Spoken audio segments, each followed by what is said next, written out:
제자들이 감람원이라 하는 산으로부터 예루살렘에 돌아오니 이 산은 예루살렘에서 가까워 안식일에 가기 알맞은 길이라. 들어가 그들이 유하는 다락방으로 올라가니 베드로, 요한, 야고보, 안드레와 빌립, 도마와 바돌로메, 마테와 및 알페오의 아들 야고보, 셀롯인 시몬, 야고보의 아들 유다가 다 거기 있어 여자들과 예수의 어머니 마리아와 예수의 아우들과 더불어 마음을 같이하여 오로지 기도에 힘쓰더라. 모인 무리의 수가 약 120명이나 되더라. 그때 베드로가 그 형제들 가운데 일어서서 이르되 아멘. 한번 따라해 보실까요? 하나님을 기쁘시게 하는 교회,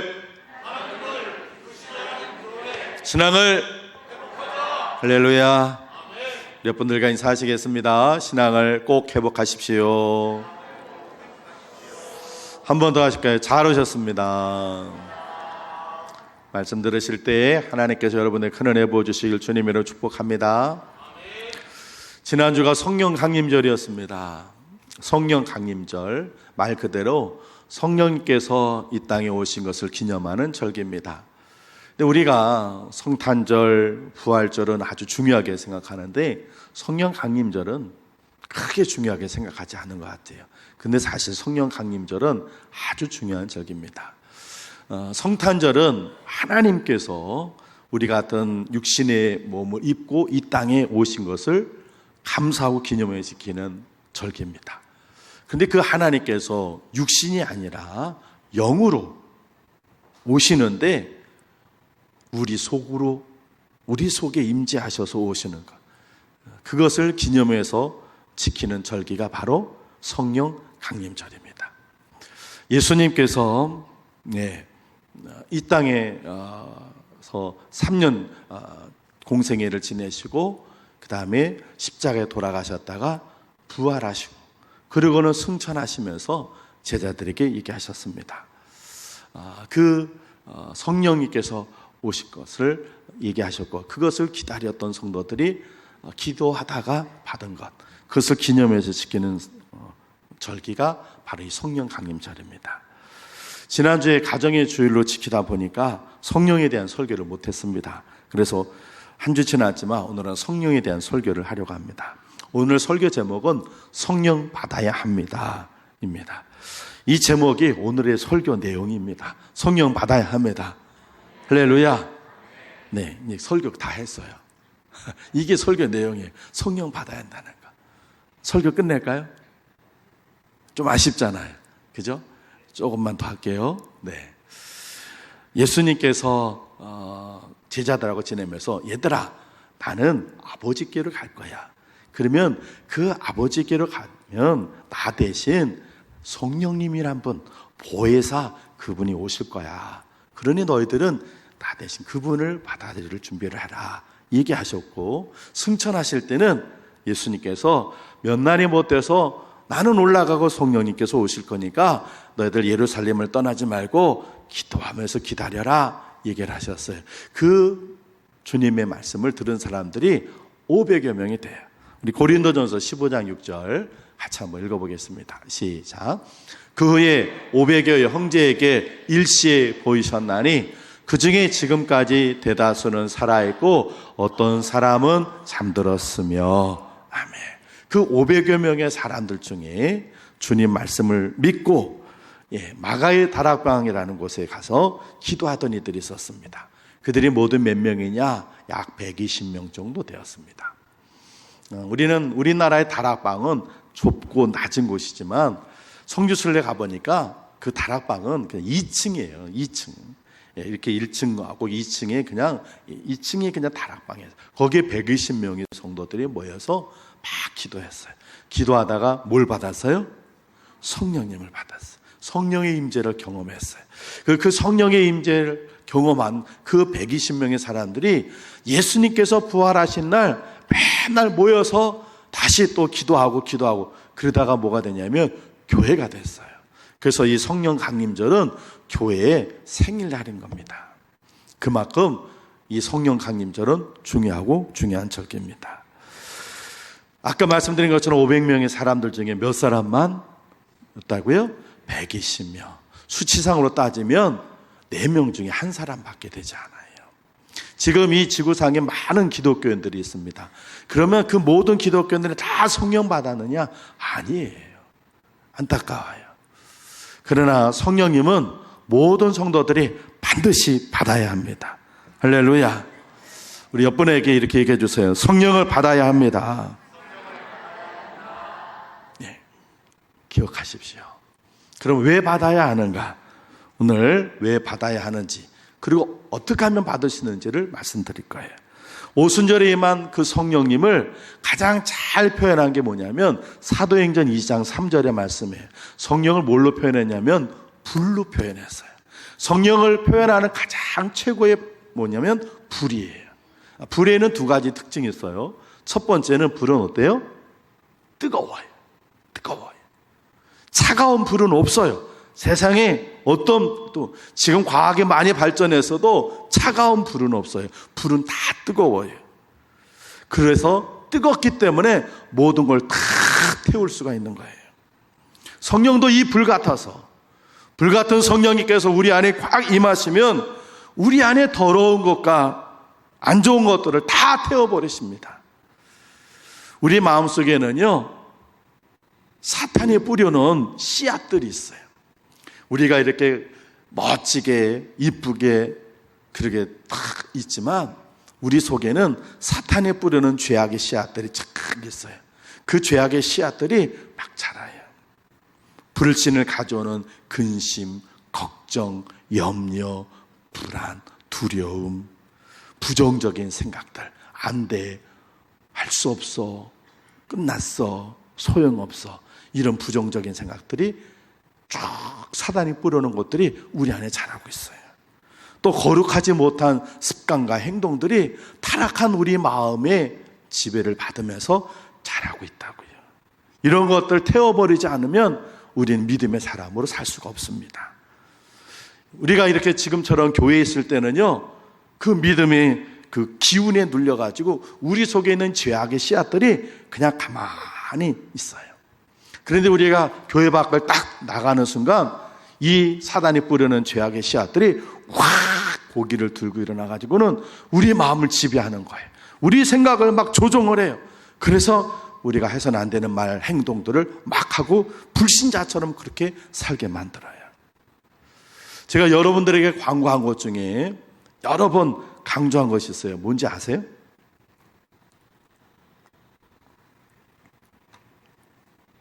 대상포진 예방주사 좀 맞으세요 하는 광고였어요. 대상포진 예방주사 좀 맞으세요. 이 대상포진이라는 건요, 우리가 어렸을 때 다 수두를 겪잖아요.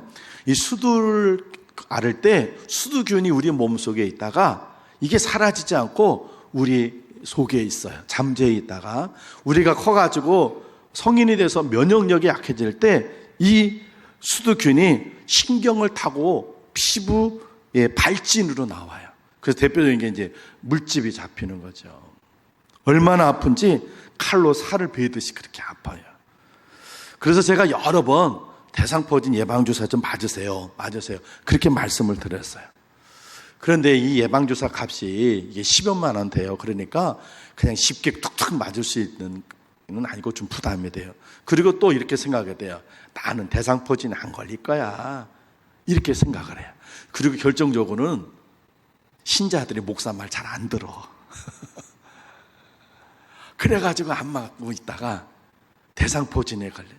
병원에 입원하셨다고 그래가지고 병원에 찾아가 보면 아유 목사님 대상포진이래요. 그래서 제가 아니 예방주사 안 맞으셨어요? 그랬더니 안 맞았죠. 아니 제가 예배 시간에 광고 시간에 몇 번을 얘기했잖아요. 그래서 아유 그 이유 가격도 좀 부담되고 또 나는 안 걸리겠지 하는 그런 생각 때문에 안 맞고 있다가 얼마나 고생하시는지. 우리 교회에서도 제가 신방에 가가지고 제가 지금처럼 똑같이 안 맞으셨어요? 안 맞았죠. 왜 안 맞았어요? 이 말을 제가 기억에 한 5-6명 하고 했던 것 같아요. 아직도 예방주사를 안 맞으신 분이 계시면 이번 주에 한번 좀 맞아보세요. 50세가 넘어가면요, 면역력이 다 떨어지게 돼 있어요. 요즘은요, 젊은 사람 20대도 대상포진 걸려요. 제가 뭐 대상포진 예방주사 홍보대사가 아니에요. 예? 그리고 뭐 여러분이 주사 맞는다고 제가 거기서 뭐 그 병원에서 저한테 커미션 주는 것도 아니에요. 근데 안타까워요. 예방주사 한 대만 맞으면 고생 안 하실 텐데 이걸 안 맞으시고 계시다가 막 고생하는 성도님들 보니까 신방 가가지고는 안타까워요. 그래서 말씀을 드리는 거예요. 다시 설교로 돌아와서요, 이 대상포진 균같이 사단의 죄악의 씨앗이 우리 속에 자라고 있어요. 그냥 평소에는 우리가 교회 와서 막 신앙생활 할 때는 이게 꼭 속에 있어요. 그러다가 우리의 믿음이 조금 약해질 때, 우리가 신앙생활을 조금 등한히 할 때 확 자라가지고는 우리가 잘못된 행동하고 말하고 막 그렇게 한다고요. 그래가지고는 나중에 아유, 내가 왜 그때 그렇게 했지, 내가 왜 그때 그런 결정을 했지, 아우, 내가 왜 그때 그런 말을 했지, 꼭 후회하게 만들고 인생을 비참하고 우울하게 만들어요. 그러니 우리 마음과 생각 속에서 자라고 있는 이 사탄의 씨앗을 태워버려야 합니다. 할렐루야. 근데 어떻게 태워버려요? 뭘로? 예, 이건 우리 속에다 불을 지져서 하는 게 아니라 뭐예요? 성령의 불이 우리 안에 꽉 들어오시면 그 불이 우리 속에 있는 죄악의 씨앗들, 사단에 뿌는 것들을 다 꽉 태워버리신다고요. 15년 동안요, 알코올 중독자로 지냈던 분이 있었어요. 그러다가 폐병까지 걸려서 폐암 3기라고 하는 진단이 났어요. 폐병 3기라는. 그러니까 이 사람이 알코올 중독에 폐병에 걸리니까 내 인생은 끝났구나. 그래서 아내에게 가족도 부탁하고 나 이제 죽자. 근데 죽을 때 천국은 좀 가야겠을 것 같아. 그래서 기도원에 올라가서 하나님, 난 천국 좀 보내주세요. 이렇게 하나님 앞에 기도하려고 기도원에 올라갔어. 그리고는 그가 기도원에 가서 기도합니다. 하나님, 지금까지 버림받고 쓸모없는 인생으로 살아왔는데 천국이라도 좀 가게 해주세요. 그걸 기도하는데, 기도하면 누가 임하신다고요? 성령님. 성령님께서 확 임하시니까 이분이 생각이 달라졌어. 마음이 바뀌었어. 그저 그냥 천국이나 그냥 죽어도 할 수 없는데 천국이나 가게 해주세요, 이런 마음으로 갔다가 기도하다가 성령님께서 그 안에 임재하시니까 생각이 바뀌어졌어. 하나님, 살려주세요. 한 번만 살려주시면 보람찬 인생으로 살겠습니다. 내 남은 생에 제대로 한번 살아보겠습니다. 하나님, 살려주세요. 그리고 막 기도했어요. 체념하는 모습으로 올라갔다가 성령님 받고 나니까 마음이 바뀌어져서 살려달라고, 한 번만 살려주시면 보람찬 인생을 살겠다고 하나님 앞에 기도했어요. 하나님께 그 기도를 들어주셔서요, 알코올 중독도 치료해 주시고 폐병도 고쳐주셨어요. 할렐루야. 이 기적을 경험하니까 감당할 수 없어서 그분이 신학교를 갔어요. 그 신학교를 가가지고 신학교를 졸업했어요. 그리고 목회에 가는데 하루는 길거리를 지나가는데 자기처럼 알코올 중독자가 길에 쓰러져 있는 거예요. 아유, 옛날에 자기 모습 보는 것 같아. 여보시오. 그리고 그 사람을, 근데 어떻게 할 수가 없어서 자기 집으로 데리고 갔어요. 자기 집으로 데리고 가서 얘기했어요. 나도 예전에 당신 같은 알코올 중독자요. 그런데 나는 이제 하나님의 은혜로 이렇게 나 회복이 됐어. 나는 폐병 환자기로 했는데 그 폐병까지 다 고쳤어. 당신도 새 인생 살 수 있습니다. 그리고 기도해 줬어요. 그리고 따라서 기도하라고 막 그러니까 그 사람도 기도하니까 그 사람이 막 눈물 흘리면서 사람이 바뀌어지는 거예요. 야, 그렇구나. 내가 기도원에 가서 하나님, 한 번만 살려주시면 제대로 된 바른 인생, 보람찬 인생 살아보겠습니다. 쓸모없는 인생 살았는데 제가 바르게 살겠다고 하나님께 기도했더니 하나님 그 기도를 들어주시구나. 그래서 그분이 그날부터 알코올 중독자를 찾아다니는 거예요. 서울의 청량리에 가면 막 알코올 중독자 그들 데려다가 자기 집으로 데리고 갔는데 집이 뭐 사람들 많이 포용할 수 없으니까 저 양평에다가 아예 숙소하고 예배실, 식당까지 다 지어놨어요. 그리고 선교회를 했어요. 실로암 금주 선교회라고 알코올 중독자를 치료하는 그런 선교회가 됐어요. 실로암 금주 선교회 박우관 목사님이 이야기입니다. 사랑하는 성도 여러분, 성령님께서 역사하면 알코올 중독자도 목사가 됩니다. 성령의 불이 역사하시면 우리 안에 사탄의 씨앗들이 다 태워지게 될 줄로 믿습니다. 그래서 우리는 하나님의 성령의 불이 우리 안에 임재하시도록 기도해야 돼요. 할렐루야. 성령의 불께서 여러분 속에 들어가서 여러분 속에 지금 있는 사단이 뿌려놓은 그 불신의 씨앗들, 죄악과 불안, 근심, 걱정, 염려, 두려움, 이런 모든 씨앗들, 잘못된 하나님을 온전히 믿지 못하게 만드는 이 씨앗들을 다 태우기를 주의 이름으로 축원을 드립니다. 두 번째 불의 특징은요, 환하다는 거예요. 어두운 불은 없어요. 불은 열과 함께 무엇을 내요? 빛을 내게 됐어요. 이 빛이 임하는 곳에는 어둠이 물러갑니다. 지금 이곳이 이렇게 환하게 된 것은요, 밖에서 뭐가 들어오는 거예요? 빛이 들어요. 낮이기 때문에 태양빛이 들어오고 저 위에 있는 전등에서 뭐가 나오는 거예요? 빛이 나오게 돼요. 그래서 이렇게 화도는 거예요. 이 등을 다 꺼지면, 그리고 저 태양이 사라지면 여기 깜깜해요. 어두움이에요. 그러나 빛이 임하면 어둠은 물러가게 되어 있습니다. 할렐루야. 우리 속에는요, 어두움도 있어요. 이 어두움 몰아내야 합니다. 이 어두움이 우리를 죄짓게 만들고 우울하게 만들어요. 요즘 정신적으로 우울한 분들 많아요. 그래서 정신약을 먹는 분들이 너무 많아요. 우리 게 집사님 문 닫을지 몰랐는데, 예, 우리 정신과 의사가 이렇게 설교하면 우리 집사님 또 문을 닫아야 해서 고민인데 너무 많은 사람들이 마음이, 생각이, 정신이 우울해져요. 어두워져 가겠어요. 겉은 멀쩡한데 속에 그런 일이 너무 많아요. 그래서 그냥 약을 먹고 상담하고, 요즘 뭐 어린아이까지 그래가지고 뭐 오은영이가 어떤 분은 뭐 애들 상담까지, 그게 다 어둠이잖아요. 성령님께서 임하면 이 어둠은 물러가게 될 줄로 믿습니다. 오직 성령의 불만이 우리 안에 있는 어둠을 몰아낼 수 있습니다. 그래서 주님은 부활하셔서 제자들에게 첫 번째 하신 말씀이 뭐예요? 성령 받아라. 할렐루야. 사랑하는 성도 여러분, 성령 받으셔서 여러분 속에 있는 어둠을 몰아내시길 주의 이름으로 축원을 드립니다. 그리고 성령을 받아야 되는 이유 마지막은 우리가 제대로 살기 위해서 성령 받아야 돼요.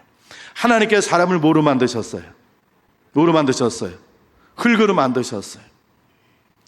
그 흙으로 만드신 사람, 그냥 흙덩이에 불과했어요. 그런데 하나님께서 어떻게 하셨어요?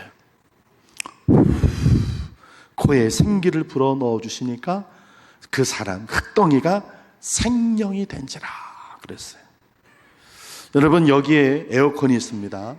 제가 에어컨이 이렇게 하고 있는데 저 에어컨에 전기가 들어가기 때문에 찬바람이 나오는 거예요. 저 전기가 끊어지면 어떻게 돼요? 저건 가동이 안 돼요. 오늘 여러분들이 교회 오실 때 걸어오신 분들 계시지만 차 타고 오신 분들 계시죠. 그 차가 저절로 움직이는 거예요. 그 차 안에 뭐가 들어가 있어요? 기름이 들어가 있어요. 요즘은 전기도 들어가 있지만 기름이 들어가서 그게 차가 움직이기 때문에 여러분을 태우기도 하고 물건들 실는 운송수단이 되는 거예요. 만약에 전기가 끊어지면 저건 그냥 고철이에요. 기름이 없는 차는요, 그냥 고철 덩어리에 불과해요. 마찬가지로요, 성령님께서 임하시지 않은 사람은 그냥 사람이에요. 하나님 안 믿는 사람이나 똑같은 사람이에요. 성령님께서 역사하시지 않는 사람은 성도가 아니에요. 사람이에요. 하나님 믿지 않는 불신자들과 다를 바 없는 똑같은 사람이에요. 목사, 장로, 권사라는 직분이나 우리가 알고 있는 성경 지식, 우리를 크리스찬답게 하는 것이 아닙니다. 지식이나 직분은 힘이 없어요. 예수님의 제자들은요, 3년 동안 예수님과 함께 다니면서 예수님께 직접 설교를 들었어요. 아침, 점심, 저녁, 밤에까지 밥 먹을 때도 그 설교 듣고 3년 동안 수백 번, 수천 번의 설교를 들었어요. 예수님께서 그들을 사도로 세워주셨어요. 근데 그 직분이 아무런 힘이 없어요. 예수님께 들었던 그 수천 번의 설교가 겟세마네 동산에서 아무런 힘이 되지 못했어요. 주님 붙잡혀갈 때는 다 도망가 버렸어요. 심지어 베드로는 3번이나 나는 저분을 모른다고 부인하기까지 했어요. 성경의 지식, 직분 아무 소용이 없어요. 교회를 50년, 60년 다녔어. 그거 아무 소용없어요. 우리 속에 성령님께서 임재해 주셔야 돼요. 할렐루야. 지난주 처음 교회 나오신 분이라도 성령님께서 임하시면 그는 제대로 삶을 살아가요.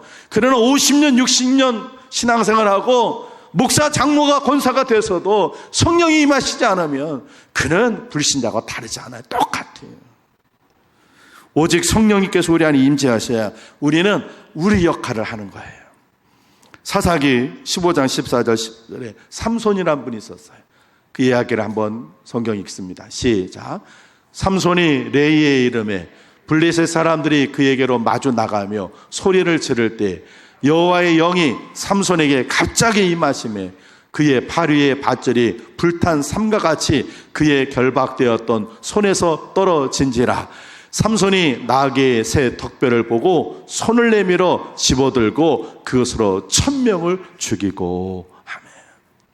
삼손, 하나님의 영이 임하니까 나귀 턱뼈 하나 갖고 1000명의 블레셋 군대를 물리치는 이스라엘의 사사가 되는 거예요.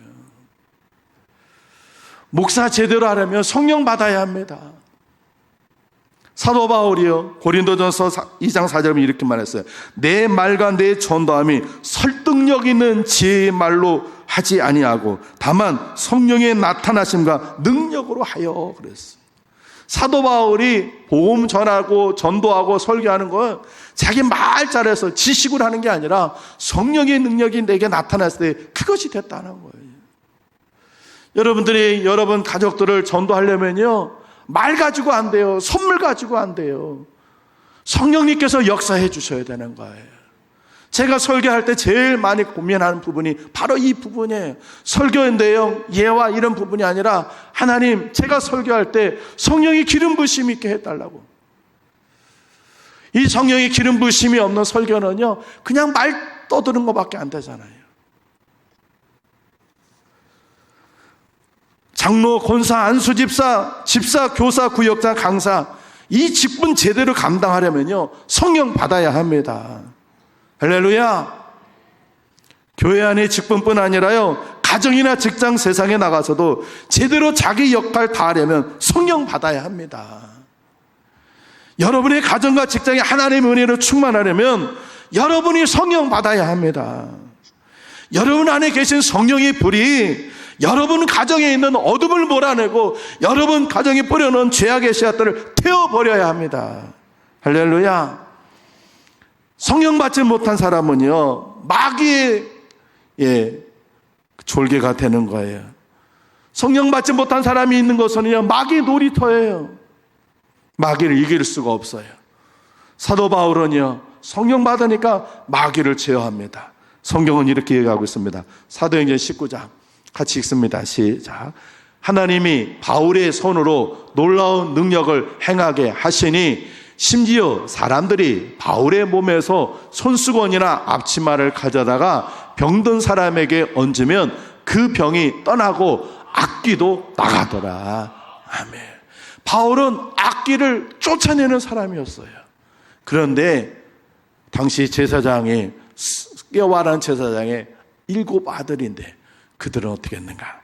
15절 16절 같이 읽습니다. 시작. 악귀가 대답하여 이르되 내가 예수도 알고 바울도 알거니와 너희는 누구냐 하며 악귀 들린 사람이 그들에게 뛰어올라 눌러 이기니 그들이 상하여 벗은 몸으로 그 집에서 도망하는지라. 아멘.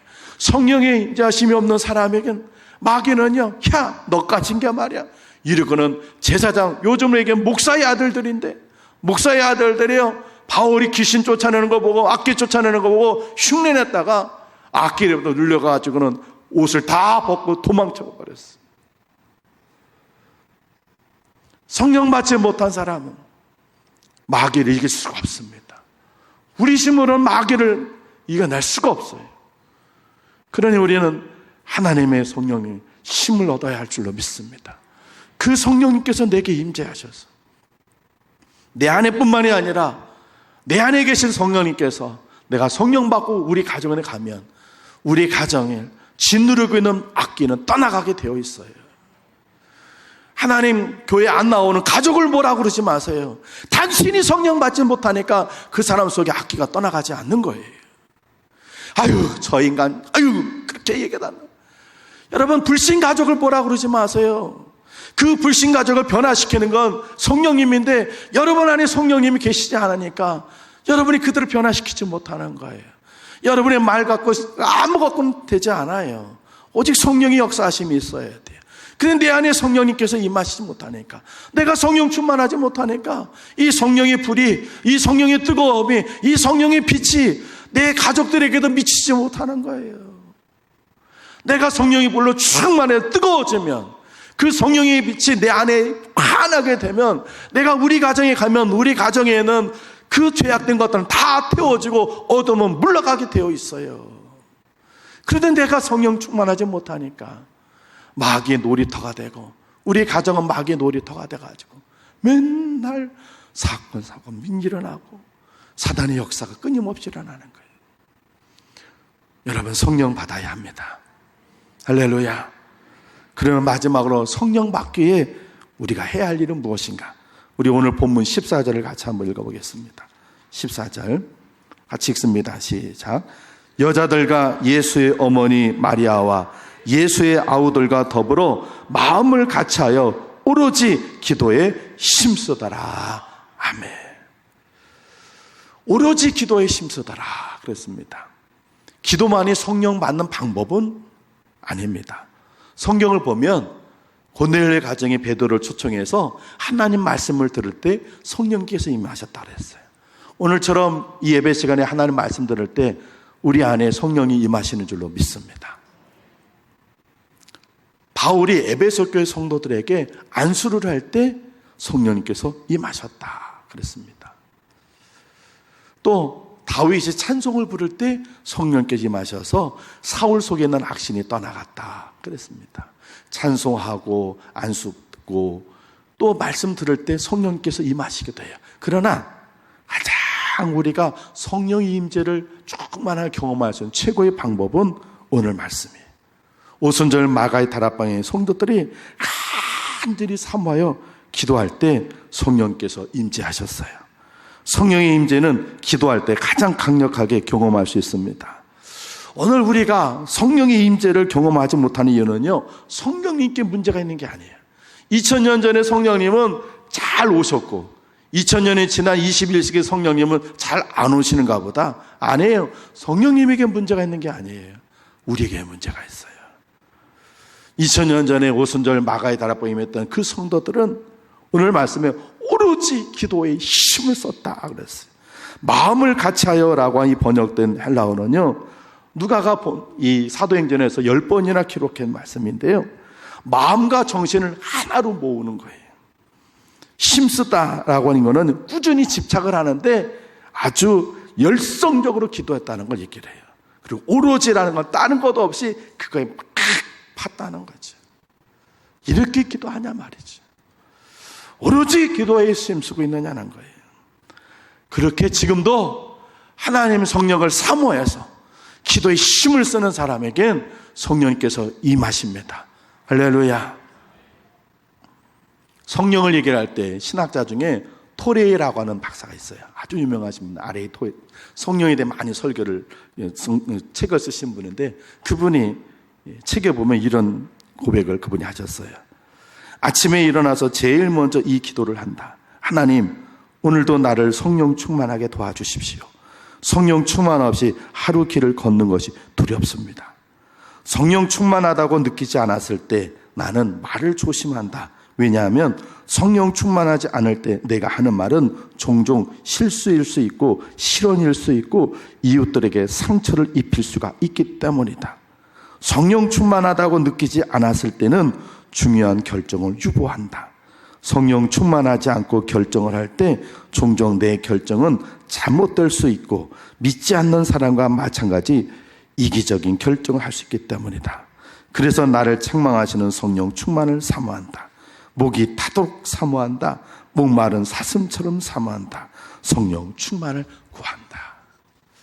여러분, 이 토레이 박사만의 이야기가 아니라 바로 저와 여러분도 똑같습니다. 우리가 성령 충만하지 않을 때 마귀는 우리를 갖고 놉니다. 그래서 내가 하지 말아야 할 말을 하고 내가 해서는 안 되는 행동을 하고 내가 잘못 판단하고 결정하게 만듭니다. 뒤돌아서 왜 그랬지 후회하고 내 인생 스스로 절망에 빠지고 우울하게 빠져서 내 인생을 비참하게 만드는 것, 초라하게 만드는 것, 사단이 하는 짓인데 언제예요? 내가 성령 충만하지 않았을 때.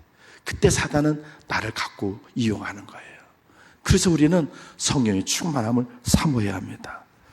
간절히 기도해야 합니다. 사랑하는 성도 여러분, 성령 받아야 합니다. 성령은 하나님 주신 축복이 아니에요. 성령님은 하나님께서 주시는 은혜가 아니에요. 성령님은 하나님 그 자체예요.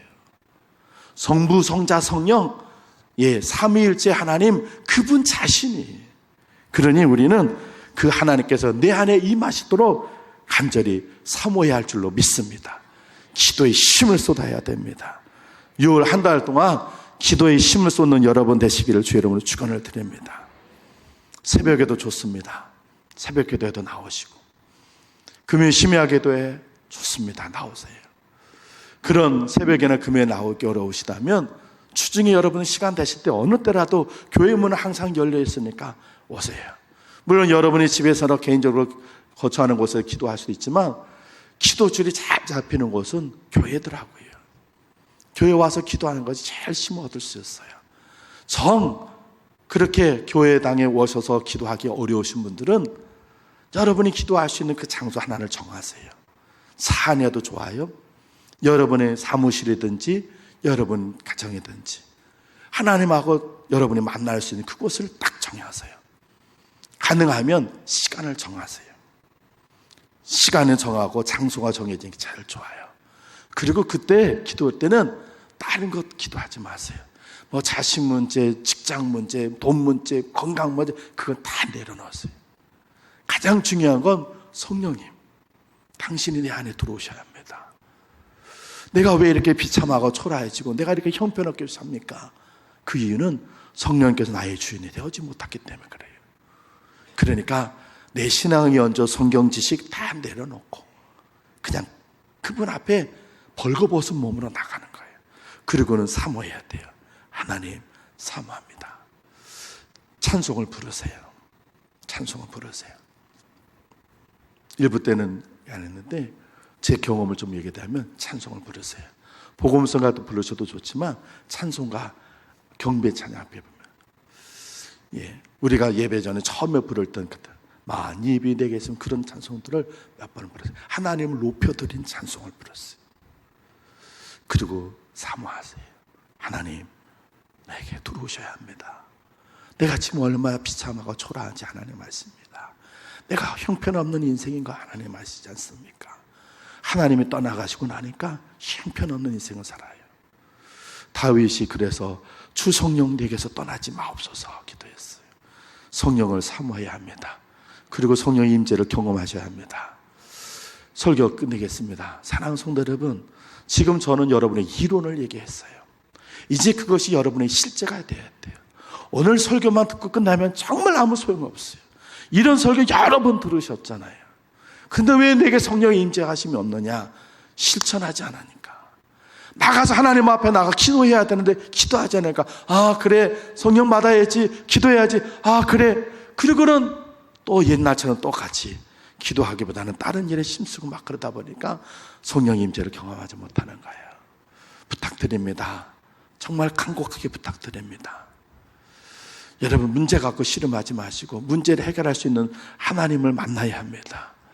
성령의 임재를 구하십시오. 6월 한 달 동안 정말 여러분들 할 수 있는 모든 걸 다해서 성령의 임재를 막 사모하세요. 그래서 오순절 마가다락방에 임했던 그 성령의 강림이 성경의 이야기가 아니라 여러분의 이야기가 되도록 성령의 임재하심을 경험하는 복된 6월 되시기를 주님의 이름으로 축원을 드립니다. 기도하겠습니다. 성령님 사모합니다. 2000년절 우리 주님 승천하시고 그와 같이 버려둔 하나님의 성도들을 버리지 않으시기에 하나님 영으로 찾아오신 이 성령 강림절, 우리가 그것을 기억하고 기념하며 감사하며 2000년 동안 성령 강림절을 지냈습니다. 하나님, 그러나 이제는 우리는 성령을 사모하지 않습니다.